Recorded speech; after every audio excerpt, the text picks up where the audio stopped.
Assalamualaikum warahmatullahi wabarakatuh. Sahabat Islam, seperti yang kita ketahui, munculnya air Zam-Zam merupakan perantara dari gesekan kaki Nabi Ismail ke tanah saat beliau menangis. Tetapi tahukah kalian, kalau sebenarnya bukan Nabi Ismail lah yang pertama kali menggalinya? Sebelum kita lanjut, bagi kalian yang belum subscribe, silahkan untuk menekan tombol subscribe dan terlebih dahulu aktifkan tombol notifikasinya. Bagikan video ini kepada keluarga dan sahabat-sahabat kalian, agar semakin banyak orang yang mendapatkan kebaikan. Bagi umat Islam, air Zam-Zam sudah tidak asing lagi. Air Zam-Zam yang merupakan jenis air terbaik di seluruh dunia, memang diketahui banyak mengandung nutrisi dan bermanfaat bagi kesehatan tubuh manusia.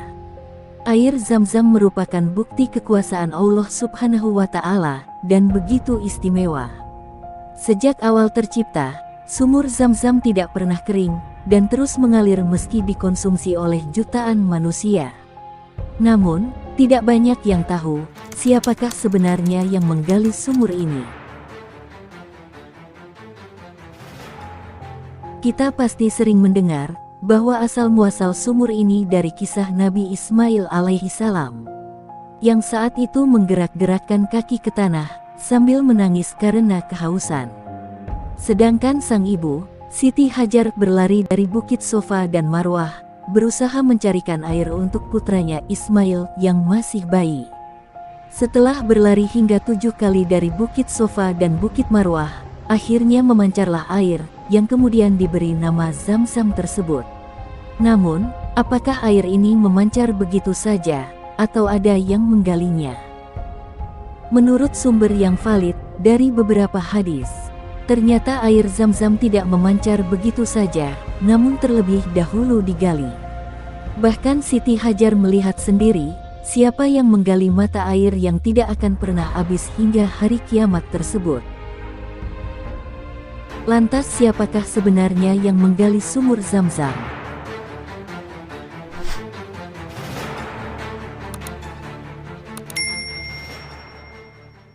Kisahnya, dulu Nabi Ibrahim alaihissalam meninggalkan istrinya Siti Hajar dan anaknya Nabi Ismail di tengah gurun pasir yang tandus demi menjalankan perintah Allah Subhanahu wa Ta'ala.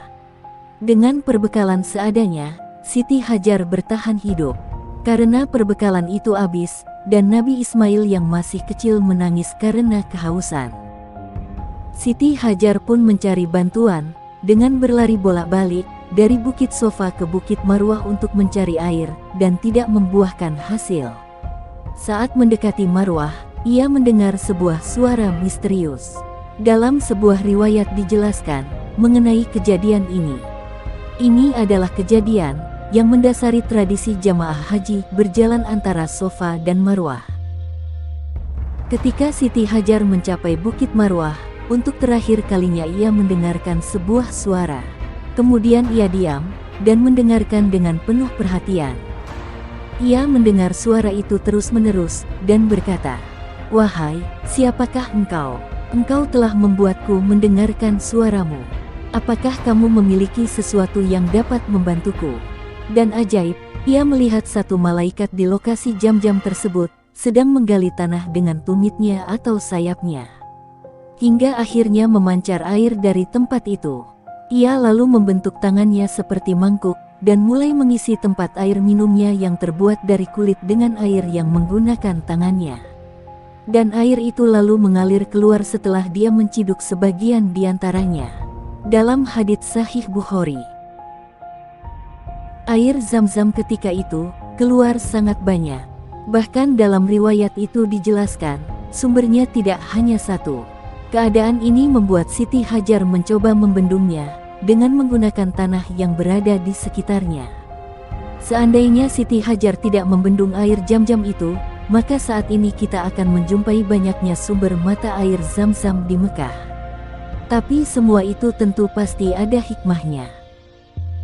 Jika Siti Hajar telah meninggalkan air itu, atau mengalir secara alami tanpa campur tangannya, maka air itu akan mengalir di atas permukaan bumi.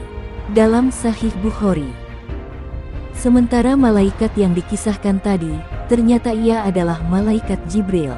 Ia diperintahkan oleh Allah Subhanahu wa Ta'ala untuk menggali sumur Zam-Zam, agar meredam rasa haus yang dialami oleh Nabi Ismail waktu kecil.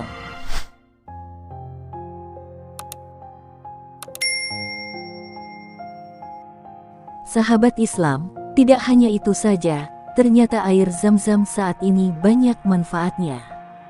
Jika kita konsumsi, air Zam-Zam bermanfaat untuk apa saja yang diniatkan ketika meminumnya.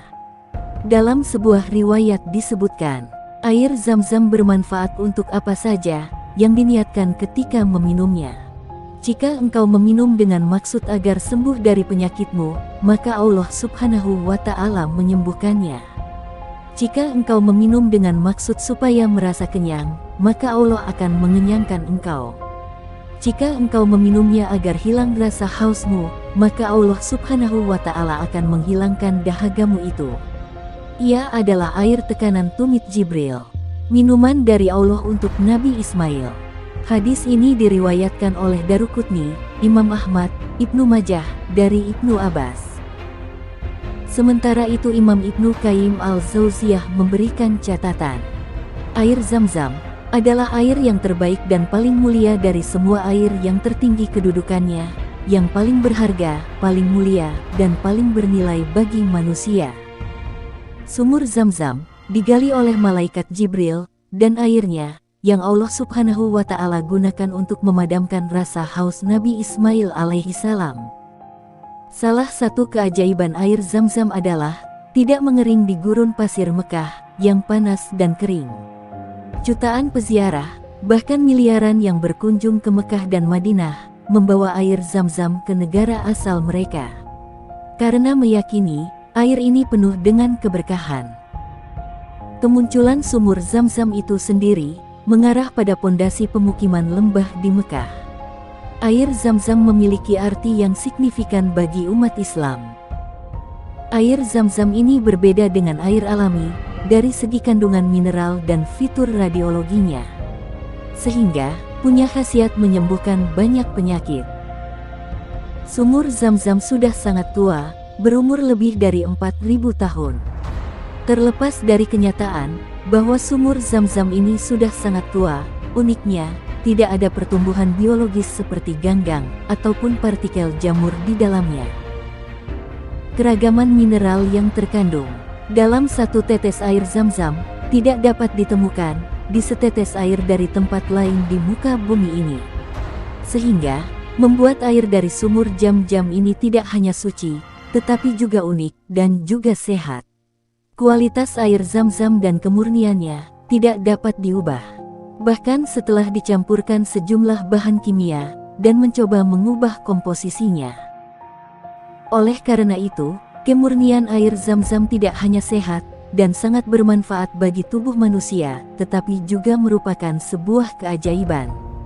Sahabat Islam, semoga kita semua diberikan kemampuan oleh Allah Subhanahu wa Ta'ala untuk mengunjungi air Zam-Zam ini. Dan sekaligus di sana kita beribadah haji atau umroh kepada Allah Subhanahu wa Ta'ala. Sahabat Islam, inilah kisah asal mula tercipta air Zam-Zam dan juga keistimewaannya.